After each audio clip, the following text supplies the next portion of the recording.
भांग धतूरा मद नशा, चढ़े रात उतरे प्रभात, नाम खुमारी नानका, चढ़ी रहे दिन रात। उस भगवान के नाम का नशा जो है वो दिन को भी रहता है, रात को भी रहता है, कभी उतरता नहीं है। ऐसा नशा हमको आना चाहिए भगवान की भक्ति का, भगवान के नाम का, ताकि हमेशा हमारे अंदर वो नशा चढ़ा रहे। वो राक्षसनी डर करके निकल गई।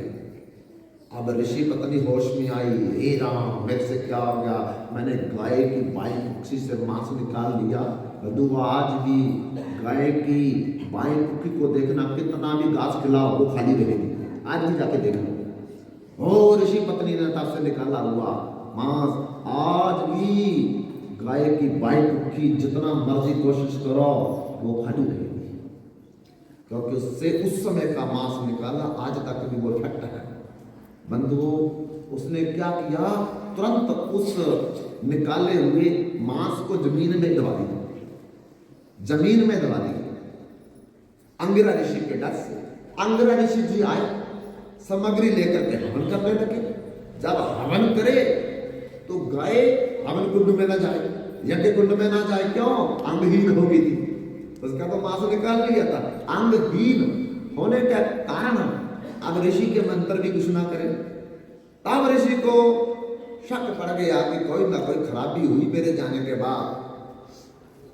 पत्नी को पूछने लगे, देवी सच सच बता मेरे बाद क्या हो जाता। अब ऋषि पत्नी तो डर गई, कहा स्वामी गलती होगी, मेरे को पता नहीं लगा मेरे से क्यों हो गया। ऐसा विष आया कि मेरा मन कर रहा था कि मैं गाय का मांस खाऊं, इसलिए मैंने चाकू लेकर के गाय के बाई कुक्षी से मांस निकाल करके जब मैं खाने लगी तब आप आ गए। डर के कारण फिर मैं होश में आ गई, पर मुझे नहीं पता कि मेरे से ऐसा क्यों हुआ। कहाँ है वो मांस? उसने कहा मैंने जमीन में दबा दिया। बंधुआ अंगिरा ऋषि जब वो मांस को निकालने गए तो वहां 3 पौधे मिले। गाय के मांस से मसर की दाल के पौधा बन गया, गाय के मांस से प्याज का पौधा बन गया, और गाय की हड्डी से लहसुन का पौधा बन गया। इसलिए लहसुन, प्याज और मसर की दाल गाय के मांस, रक्त और हड्डी से बना हुआ है, इसलिए भगवान को भोग लगता है। ठीक है, जिसका मन करता है वो खाए, और कम से कम भंडारे में, अरे यज्ञ में, इनमें तो लहसुन, प्याज और मसर की दाल तो कम से कम मत बना करके भगवान को भोग लगाओ। भंडारा तो यज्ञ है, यज्ञ तो भंडारा है, उसमें भगवान को भोग लगेगा। और हम लोग मंदिरों में, कथाओं में क्या कर रहे हैं, लहसुन, प्याज और मसर की दाल बना करके लोगों को खिला रहे हैं। खाने वाला नरक में, बनाने वाला नरक में, और खिलाने वाला भी नरक में जाएगा। इसलिए कम से कम अपने घरों में खा रहे, पार्टियों में खा रहे हैं वो छोड़िए, लेकिन यज्ञ में तो ऐसा मत करो। जगराता कर रहे हैं, लहसुन प्याज डाल करके भोजन बना रहे हैं, जगरातियों को भी खुआ रहे हैं, खुद भी खा रहे हैं, प्राणों को भी खुआ रहे हैं। ये कहाँ की नीति है, कहाँ का सनातन है, कहाँ का धर्म है ये? कुछ तो समझो सनातनी होने के नाते। हम तो इतने गिर गए हैं कि बस खाने की लालसा होनी चाहिए। गौ का मांस है तो भी खा दो, घोड़े का मांस है तो भी खा दो, भैंस का मांस है तो भी खा दो। क्यों? क्योंकि खाने वाले को मांस से मतलब है, भैंस है, घोड़ा है, गाय है, क्या लेना। कुछ तो सनातनी होने के नाते सनातन का कुछ तो विचार करो, कुछ तो अपने पूर्वजों की लाज रखो। हमारे पूर्वजों ने कितनी सैक्रिफिकेशन, कितनी डेडिकेशन, कितने बलिदान दिए हम लोगों के लिए, हम उनको क्या दे रहे बदले में? इतना भी नहीं हम कि कम से कम यज्ञ में तो परहेज करें, भंडारे में तो परहेज करें। भागवत की कथा हो रही है, लहसुन प्याज डाला जाता है, कैसा भंडारा, कैसा यज्ञ है? हमने देखा कई जगह पे डाल करके दे रहे हैं, और 13 दिन तक जिस घर में कोई मर जाए, हमें हमारे तो 1 साल तक नहीं खाते हैं, 1 साल तक ना लहसुन, ना प्याज, बाद में मसूर की दाल चलेगी। लेकिन लोग उसी दिन लहसुन प्याज डाल करके लोगों को खिला रहे हैं। कैसी पद्धति है, कैसा हमारा धर्म है। हमने तो सनातन को बुला दिया है, अपने महापुरुषों को कलंकित कर दिया है, लज्जित कर दिया है। केवल जीवा के जीव तो साथ नहीं जाएगी, और जीव 2.5 इंच के आगे जाकर के पेट में पता चलता क्या खाया था। पेट बताता है कुछ खाया था, जिसमें 40 दिन तक खाना रहता है, वहां कुछ नहीं, वो नहीं बोलता कि लहसुन दो प्याज दो। लेकिन ये जीवा 2.5 घड़ी भी ऊपर नहीं रखती है, लेकिन उसके लिए हम लोग मार मार के तल तल के भन भन करके उबाल उबाल करके खा रहे हैं मुर्दों को। घर में आदमी मरता है तो शमशान में जलाते हैं, और 13 दिन तक सूतक होता है, और बकरे को मार करके मुर्दे को घर में बनाते हैं। तो रसोई घर क्या हो गया, घर क्या हो गया, शमशान घाट हो गया। और फिर जिस रसोई में बनाया जा रहा है वहां क्या हो गया, मुर्द घाट हो गया। और जिसे पेट में डाल रहे हैं शांति नहीं मिलती, कैसे मिलेगी, मुर्दा अंदर है, अंदर मुर्दा डाला हुआ है, और कहते शांति नहीं। महाराज आशीर्वाद है, तो हमारा आशीर्वाद भी क्या करेगा बताओ। अंदर मुर्दा डाला है और कहते शांति नहीं है, चैन नहीं है, घर में कला कलेश है। और जिस मुर्द घाट में कहां शांति मिलेगी बताओ। जिसके पेट में मुर्दा एक बार खाने से 40 दिन उसका असर रहता है बताओ। फिर जाकर उसकी हड्डी, मज्जा, बाल, रक्त, मैदा, ये सब कुछ तेज बनता है। 40 दिन तक अभी खाएंगे तो 40 दिन उसका हमारे पेट में असर उसका चलता रहता है। तो फिर कैसे शांति बताओ। भगवान की तालियां बजाते हैं और खा क्या रहे हैं, पी क्या रहे हैं, और तालियां देखेगा भगवान, आरती उतार रहे हैं जय जगदीश हरे, और खा क्या रहे हैं। भगवान ये नहीं देखेगा खाते क्या हो, और तालियां तुम्हारी मैं देखता हूं, मैं तुम्हारा कीर्तन देखता हूं। बंधुओं, भले मंदिर में कम जाओ, सत्संग में कम जाओ, सबसे पहले जैसा करे आहार तैसा बने विचार। जैसा खाए अन्न तैसा बने मन, जैसा पिए दूध तैसी हुए बुद्ध, जैसा पिए पानी तैसे बने पानी। इसलिए जब तक हमारा आहार शुद्ध सात्विक और फिर भगवान को भोग न लगे, प्रसाद न बने, तब तक तो हमारे मुंह के अंदर नहीं जाना चाहिए। मेरा भगवान नहीं खा रहा है तो मैं कैसे खा जाऊं। अच्छा, भगवान को भोग लगाएंगे बिना लहसुन प्याज से, खुद खाएंगे लहसुन प्याज, भगवान इधर भी बैठे हैं तो वो अंदर भी तो वही है। तो फिर क्या करेंगे, किसी पक्ष में, किसी दिशा में हम बच नहीं पाएंगे। क्यों? उस भगवान का ये हरि मंदिर है, ये शरीर हरि मंदिर है, जिसमें भगवान बैठ के उसको क्या बोलते हैं, हरि मंदिर, भगवान का घर है। तो इस शरीर में भगवान बैठे हैं तो क्या बोलेंगे इसको, ये भगवान का घर है। तो भगवान के घर में लहसुन प्याज मसूर की दाल चल रही है, गौ का मांस चल रहा है, घोड़े का मांस, भैंस का मांस, भैंसे का मांस चल रहा है। ये मंदिर की इज्जत की जा रही है। तालियां बजाने से क्या होगा, नाचने से क्या होगा, घंटियां बजाने से क्या होगा। मंदिर की हम मर्यादा खराब कर रहे हैं। भगवान ने ये हरि मंदिर दिया था अपने को प्रकट करने के लिए, लेकिन हमने इसको मुर्द घाट बना दिया, शमशान घाट बना दिया। इसलिए हम लोगों को सनातनी होने के नाते कम से कम इतना तो समझना चाहिए कि इस शरीर को सात्विक आहार देने का प्रयास करें, ताकि हमारे विचार भी जो है वो सात्विक बनते रहे और हमारी सोच भी सात्विक हो जाए। तब माँ को माँ समझेंगे, बहन को बहन समझेंगे, पुत्री को पुत्री समझेंगे, भाई को भाई, नहीं तो भाई का मुकदमा है, बहन भाई का मुकदमा है, पुत्र माँ का मुकदमा है, पुत्री पिता का मुकदमा है। ये क्या हो रहा है? रिश्ते चाहिए या पैसा चाहिए, जमीन चाहिए, घर चाहिए या माँ बाप चाहिए। लेकिन देखो क्या हो रहा है, बाप बड़ा ना भैया, सबसे बड़ा रुपया, पुत्र पिता का गला, पुत्री माँ का गला, किसके लिए? पैसे के लिए। अरे पैसा तो साथ नहीं जाएगा, पर जो गला काटा है पाप तेरे साथ जाएगा, अनंत जन्म तक तेरा पीछा नहीं छोड़ेगा।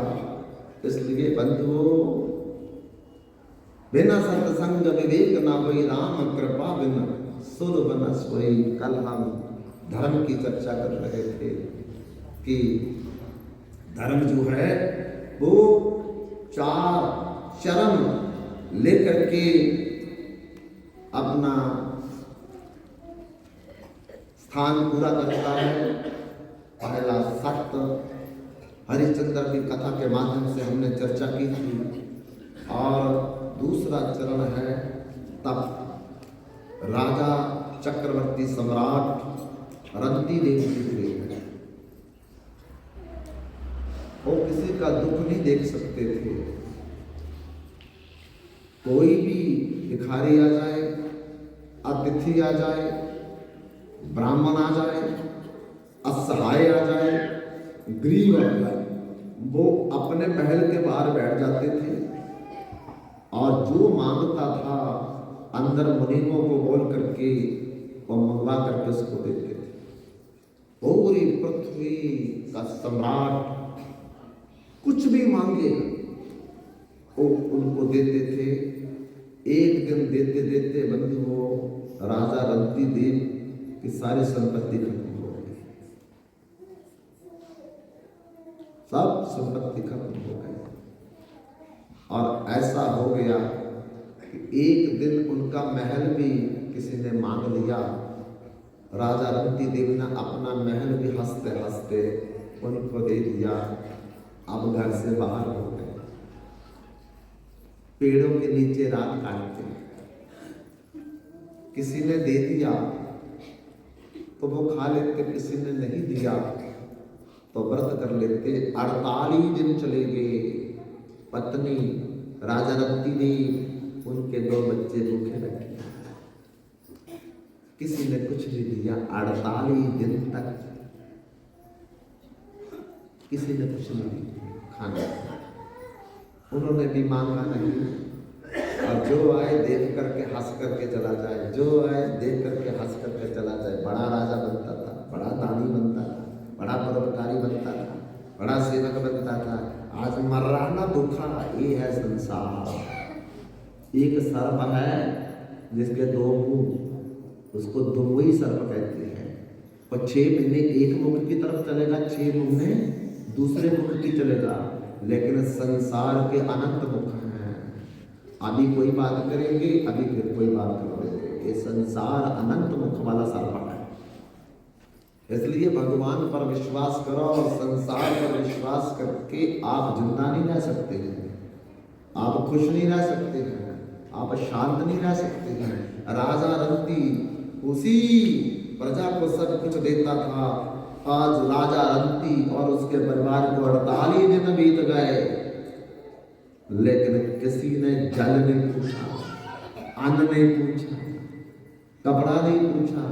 पेड़ के नीचे बैठी है, बरखा, गर्मी, सर्दी, बस उसी के नीचे सहन कर रहे हैं। बच्चे जब दुखी होते हैं तो माता पिता कहते हैं कोई बात नहीं, सब दिन होत ना एक समान। कभी कभी हमारे दिन अच्छे थे, आज अगर कोई संकट है तो सहन कर लो, लेकिन हम अपना धर्म नहीं छोड़ेंगे। बंधुओं,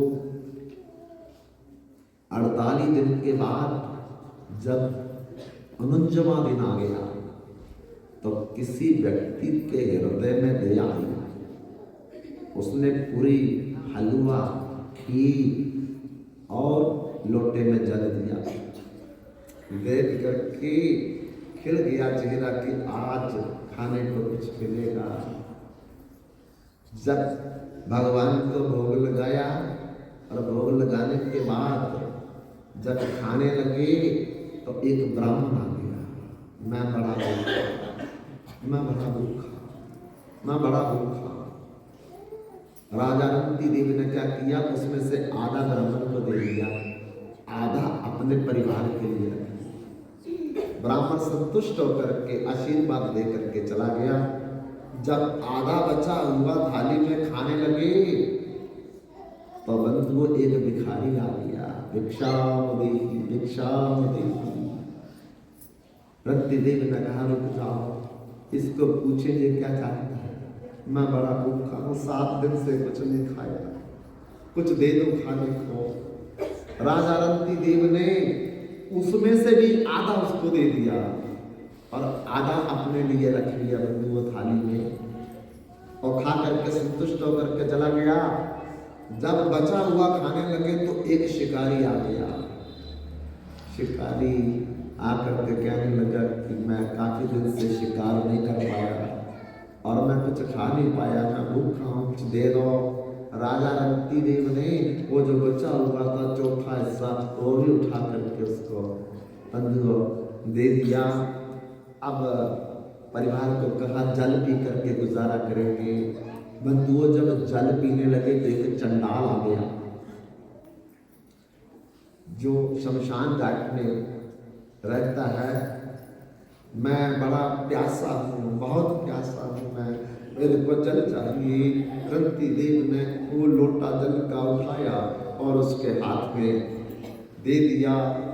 बंधुओं 49वें दिन भी कुछ नहीं खा पाए। अब प्राण निकलने वाले थे तो उसी समय बंधुओं क्या देखा उन्होंने कि जो ब्राह्मण आया था वो ब्रह्मा बन गए, जो भिखारी आया था शंकर जी बन गए, जो शिकारी भिखारी आया था वो विष्णु जी बन गए, और जो चंडाल आया था वो धर्मराज बनकर के सामने खड़े हुए। वाह राजा रंती दे, वाह राजा रंती दे, आप अपनी परीक्षा में पास हो गए। जो चाहते हो हम आपको वरदान दे सकते हैं। पृथ्वी मांग लो, स्वर्ग मांग लो, वैकुंठ मांग लो। लेकिन बंधुओं उस राजा रंती देव ने क्या कहा? अर्थ न धर्म न काम चाहू न पद निर्वाण, जन्म जन्म रति राम चरण जे वरदानो नयान। बार बार बर मांगू हर्षि देहु श्री रंग,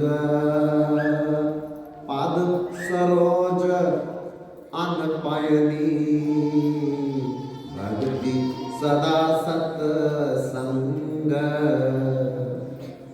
एक ही बर मांगो राम कृपा कर देहु,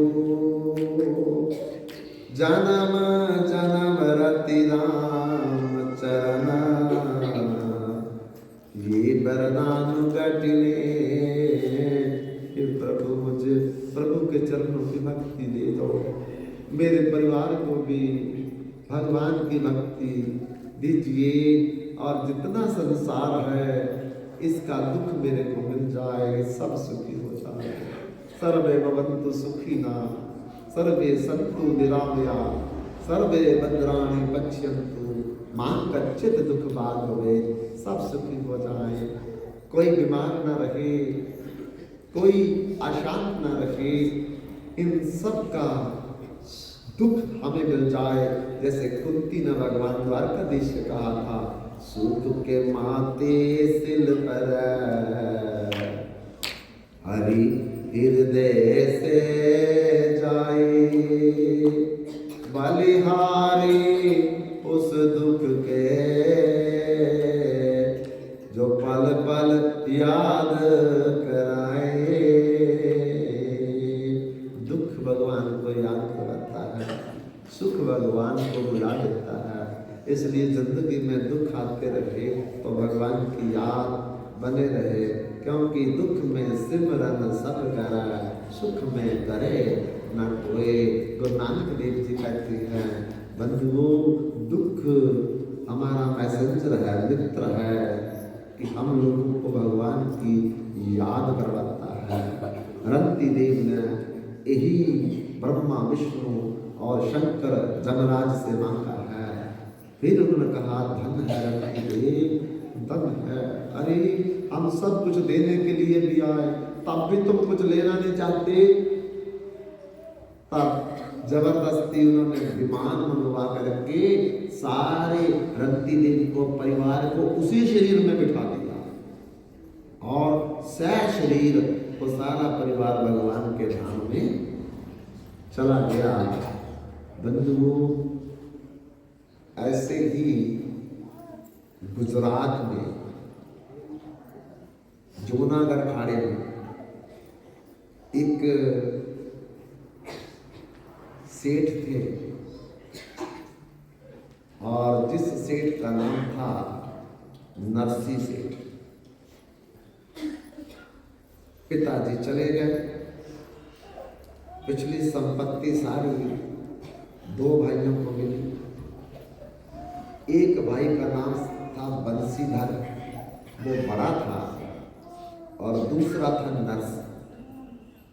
दोनों को संपत्ति अलग अलग मिल गई, लेकिन बंसीधर तो कुछ ठीक था व्यवहार में, पर नरसी सेठ जो था बड़ा कंजूस था, बड़ा भारी कंजूस। कैसा कंजूस? चमड़ी जाए पर दमड़ी न जाए, मक्खी चूस।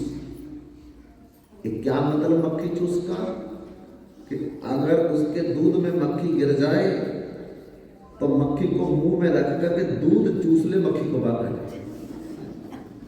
तो दूध हम बर्बाद नहीं करेंगे, चमड़ी भले कोई हमारी उतार ले, पर दमड़ी हम देने वाले नहीं है।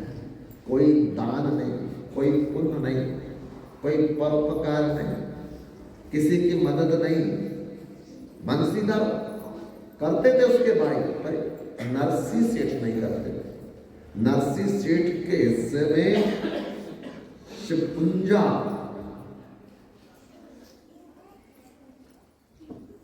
उस समय शिवपुंजा करोड़ की संपत्ति थी। आज कितनी होगी? उस समय आज से 600 साल पहले की बात है, अरबों और खरबों के लोग। लेकिन भिखारी दरवाजे पर कोई आ जाए, 1 टका नहीं देने वाले, 1 रुपया नहीं देने वाले। ऐसे सुधा के नरसी सेठ थे। एक बार पत्नी ने जोर डाल करके कहा कि चलो जिंदगी में एक बार तो गंगा स्नान करावे। बंधुओं, पहले तो मना किया। क्यों? क्योंकि जाने में खर्च होगा, अगर कहीं वो पंडा मिल गया तो उसको दक्षिणा देनी पड़ेगी। तो बार बार मना करने पर जब पत्नी रोने लगी, तब नरसी ने मन में सोचा कि इसको चुप कैसे कराऊंगा, इससे अच्छा ही है कि चलो मैं इसके साथ एक बार गंगा स्नान करी आऊं। चले गए। बंधुओं, जब गए तो नरसी ने घाट पर नहीं नहाया, क्योंकि घाट पर तो पंडे होते हैं।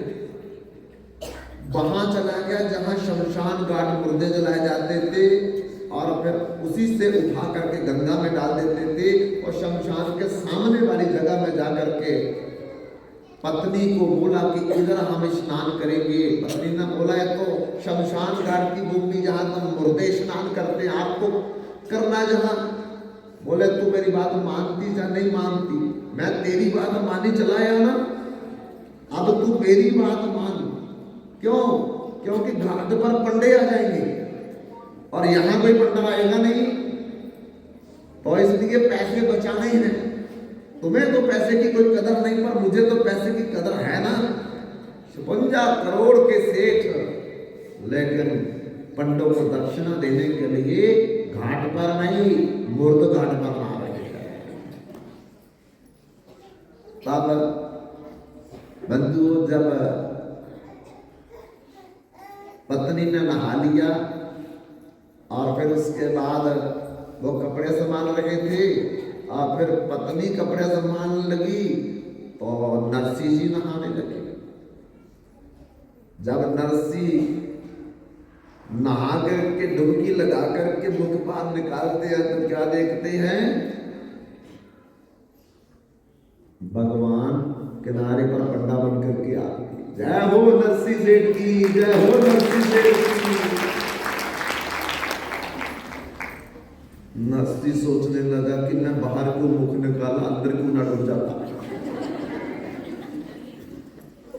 ये कहां से? आसमान से गिरा है या जमीन से उड़ गया? जब मैंने डुबकी लगाई थी तब तो था नहीं ये आप कहां से गया? लेकिन वो भगवान थे। अकर्तम कर्तुम अन्यथा कर्तुम जो समर्थवान सा ईश्वर। भगवान को तो कहीं से कोई आना नहीं है, जाना नहीं है, वो तो कहीं भी प्रकट हो जाए, खंबे से प्रकट हो जाते हैं। तो फिर बाकी की बात को, लेकिन नरसी का पानी के अंदर पसीना निकले, पानी के अंदर खड़ा लेकर पसीना निकलना शुरू हो गया कि ये तो कुछ मांगेगा। पर मैंने तो घाट को छोड़ करके मुर्द घाट पकड़ा कि यहां अगर कोई ना आए, ये तो यहां भी चला आया, लेकिन अब क्या करें? पहले तो बाहर ही ना निकले, लेकिन दूसरी तरफ भागने लगे तो सोचा पत्नी इधर है, कपड़े भी इधर है, तो ऐसे दूसरी तरफ कहां भागेंगे? मजबूरी में आना पड़ा। जब बाहर निकले तो पंडा कहता जय हो नरसी सेठ की, जाओ। अब नजर भी ना मिलाए वो, कपड़े कुपड़े पहने और कपड़े पहन करके भगवान पंडे के रूप में कहते हैं सेठ जी कम से कम 100% तो दक्षिणा बनती है हमारी। नरसी कहता है 1% नहीं मिलेगा, जाओ किसी और से मांगो। हम स्नान करने आए हैं ना पैसे देने आए हैं जहां? बोले नहीं, घाट का पंडा हूं, घाट के ऊपर स्नान करने का पंडा की तो कुछ दक्षिणा बनती है ना। बोले भाई बहुत लोग स्नान कर रहे हैं घाट पर, हम तो मुर्द घाट पर कर रहे हैं, हम तो घाट पर आए नहीं। बोले गंगा तो सब जगह बह रही है, कहीं भी आप, लेकिन गंगा में स्नान तो किया ही है, इसलिए दक्षिणा तो आपको देनी पड़ेगी। अच्छा चलो 100% नहीं 50% दे दो। बोले भाई हम पैसा लाए नहीं। पत्नी कान में कहती कुछ तो दे दो। कहता चुप रहा, तेरे को कुछ नहीं पता। वो कहता अच्छा भाई 50 नहीं तो 25 दे दो। कहता हमारे पास कोई पैसा नहीं है ना हम दे सकते हैं। करते करते बंधुओं कहते 1% दे दे। नरसी कहता वो भी मेरे पास नहीं है, अगर तेरे को ये टका दक्षिणा लेनी है तो मेरे घर आ जाना। नरसी ने सोचा कि ये कहां मेरे घर आएगा, कहां मेरा घर ढूंढेगा, और यहां तो इससे खलासी पाओ। पर वो तो भगवान थे, सर्वंतर्यामी, सर्वशक्तिमान, सर्वव्यापक, सर्वाधार, सर्वनियंता, सर्व सृष्टि संचालक, निखिल ब्रह्मांड नायक भगवान हर जगह विराजमान है। हमारा घर कहाँ है, हमारा फार्म कहाँ है, हमारी फैक्ट्री कहाँ है, उस फैक्ट्री में क्या हो रहा है, भगवान हमारे अंदर बैठ करके सब डायरी में लिख रहे हैं। इसलिए बंधुओं नरसी पत्नी को लेकर के अपने घर चला गया। अभी घर जाकर के बैठा भी नहीं, और बाहर नौकर आए कि सेठ कोई बाहर आया मिलने के लिए। मिलने के लिए कौन आया है? पत्नी कहती हो ना हो कहीं वो पंडा ना आ गया हो, और इतनी जल्दी कहा हम ही नहीं अभी तक आए, तो वो कहां से आएगा? देखने के लिए पत्नी को भेजा, और पत्नी ने तो पहले देखा हुआ था, अंदर आकर के कहती वही है। कहती ये कहां से पैदा हो गया, हम तो अभी पहुंचे नहीं और ये पहले पहुंच गया। तब बंधुओं सेठ नरसी ने कहा नौकरों से कि बोल दो कि आज वो थके हुए हैं, कल देंगे तुमको दक्षिणा। ये चला जाएगा, कल तुम कहाँ इंतजार करेगा ये? तो नौकरों ने जाकर के कहा कि सेठ जी आज ही तो आए हैं, बड़े थके हुए हैं, इसलिए आज तो वो आराम करेंगे, कल आप आ जाना टका लेने के लिए दक्षिणा में। और उसने बोला ठीक है भाई, अब हम लोग इधर इनके घर के सामने वृक्ष है, इधर ही अपनी चादर बिछा करके सो जाते हैं। कल कौन इतनी दूर से आएगा? नौकरों ने आके कहा कि सेठ, वो कहता कि इधर ही सो जाऊंगा पेड़ के नीचे। स्यापा पड़ गया, इसका हम क्या करें? मैंने सोचा कि चला जाएगा, ये तो इधर ही रात को लेट जाएगा, सुबह फिर आ जाएगा, और चलो कल देखेंगे। दूसरा दिन हो गया तो अभी सुबह भी नहीं हुई तो दरवाजा खटखटा दिया उसने। कहा नौकर से, पूछो कौन है? पूछा कौन है? अरे पंडा हूं जिसने 1 टका दक्षिणा लेनी है। आकर के बोला, सेठ साहब वही पंडा है जो कल आया था। अच्छा, सुबह सुबह ही आ गया? और उनको बोलो कि सेठ को बुखार हो गया है, तो अभी तो वो जगेंगे नहीं, बात नहीं करेंगे, तो शाम तक देखेंगे। टाल रहे थे। तब उन नौकरों को बोलने लगा कि सेठ को बुखार हो गया, वो तो हमारे जजमान हैं, जब तक उनका बुखार नहीं उतरेगा तब तक तो हम जाएंगे नहीं, क्योंकि वो तो हमारे जजमान, हमारा फर्ज बनता है उनकी खबर लेना। तो ठीक है भाई, हम बाहर इधर ही उतरे दिन रहेंगे जब तक उनका बुखार नहीं उतरेगा। अब बुखार तो था नहीं नरसिंह को, तो पूछा नौकरों से, देखो जा करके गया या नहीं गया? बोले वो कहता है कि जब तक बुखार नहीं उतरेगा तब तक मैं इधर ही रहूंगा, क्योंकि वो हमारे जजमान हैं, हमारा खबर लेना फर्ज बनता है। नरसिंह सोचता है तो और उल्टा स्यापा पड़ गया, क्या करे क्या ना करे, ये तो जाने वाला ही नहीं है। 3-4 दिन जब गुजर गए तो फिर उसने दरवाजा खटखटा दिया, क्या हाल है हमारे जजमान का? तो अंदर आए, कहते सेठ वही आ गया दोबारा, हाल चाल पूछ रहा। तुम ऐसा करो, उसको बोल दो कि सेठ मर गया।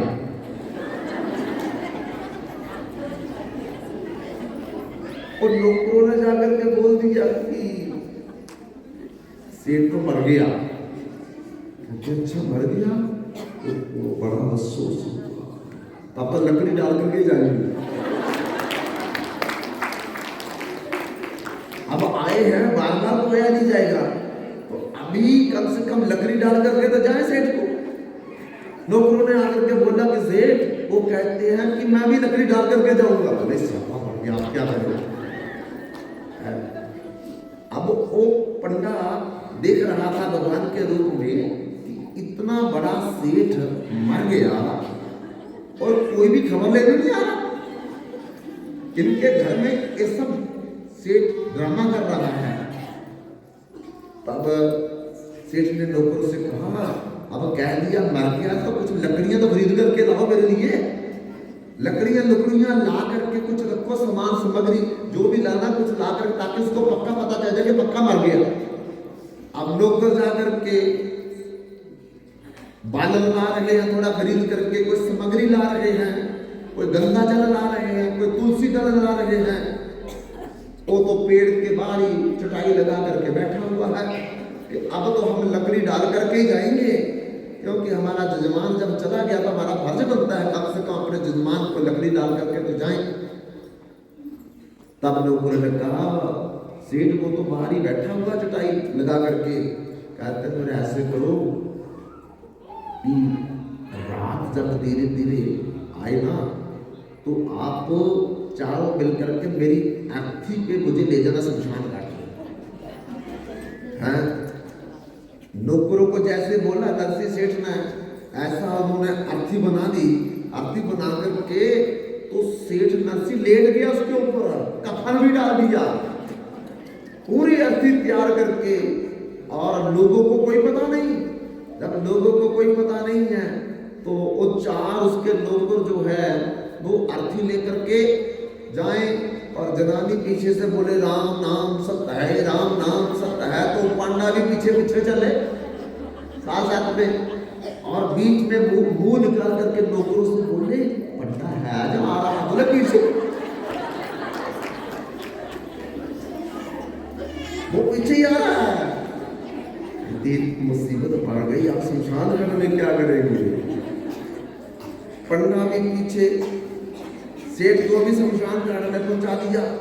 अब शमशान घाट में पहुंचा करके लकड़ियां भी चिनी गई और लकड़ियां के ऊपर चिन करके तो उनको सुला भी दिया, लटा दिया।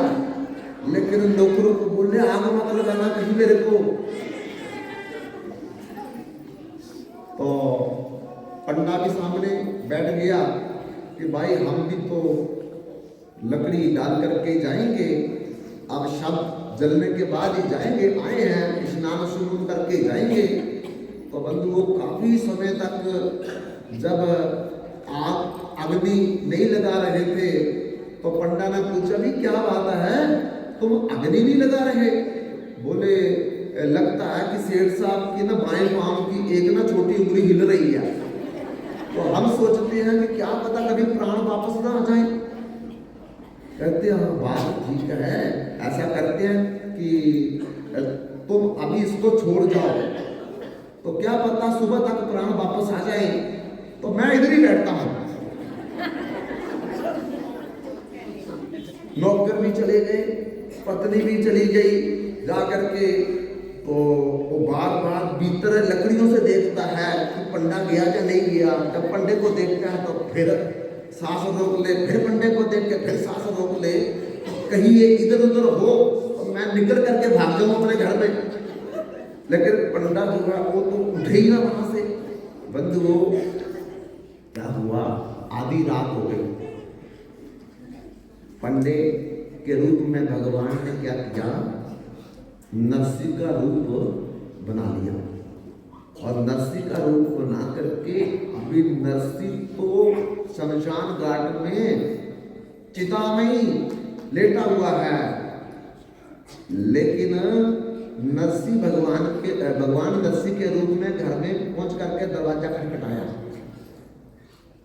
तो पत्नी ने सोचा कि वो पंडा चला गया होगा, तो नरसिंह उठ करके पतिदेव आगे होंगे, स्वामी आगे होंगे। उन्होंने तुरंत दरवाजा खोला। दरवाजा खोला तो भगवान नरसिंह बने हुए थे।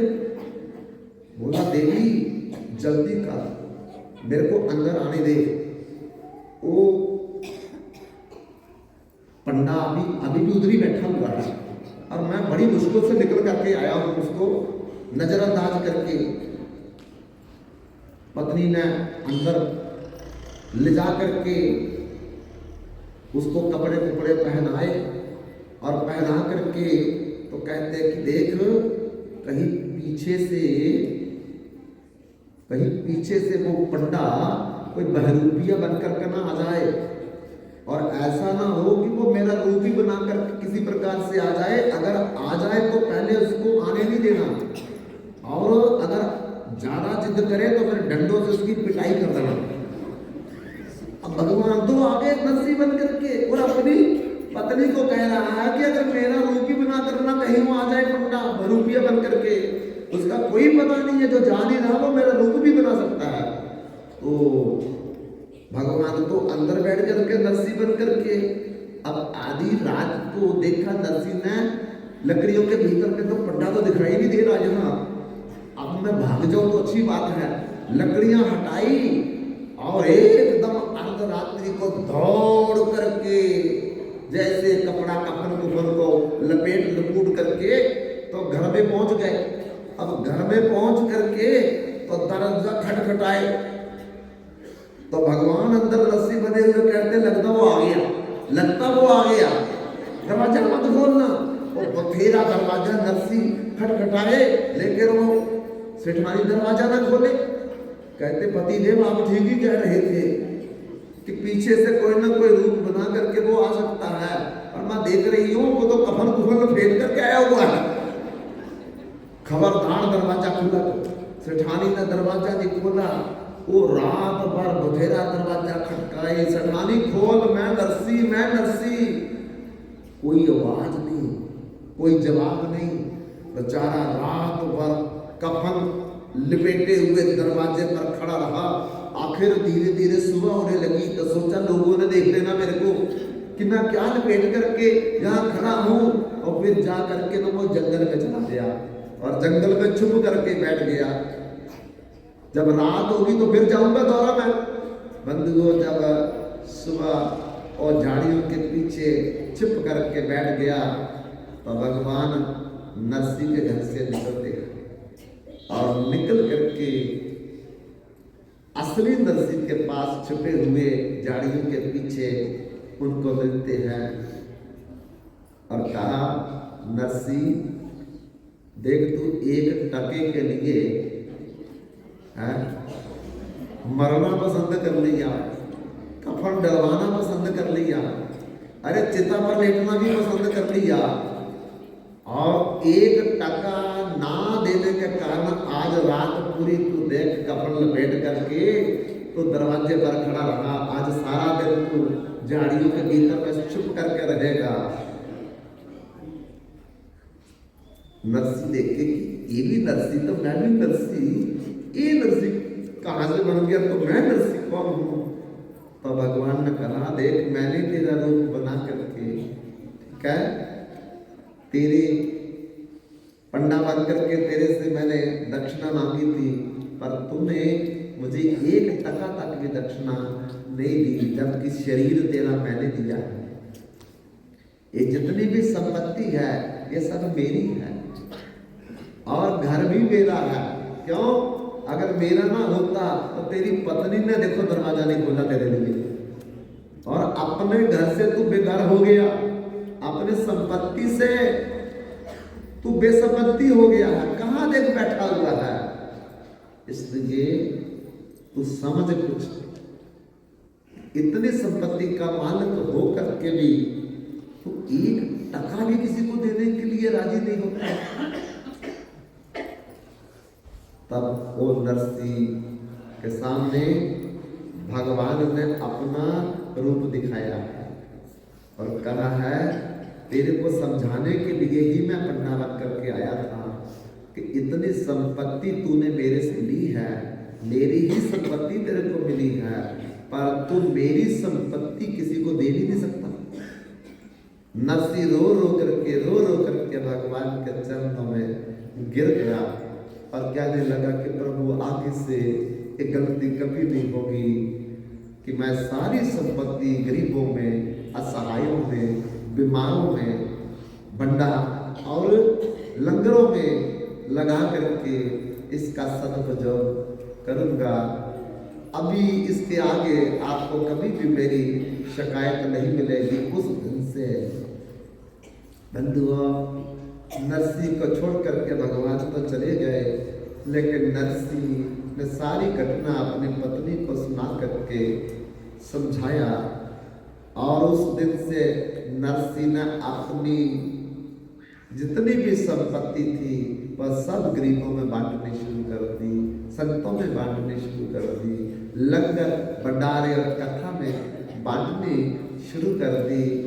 और पत्नी और नरसिंह दोनों बंधुओं अब एक कुटिया बना करके निर्जन स्थान में बिना कोई पैसा लिए, बिना कोई घर की संपत्ति लिए अब रहने लगे और क्या करते हैं?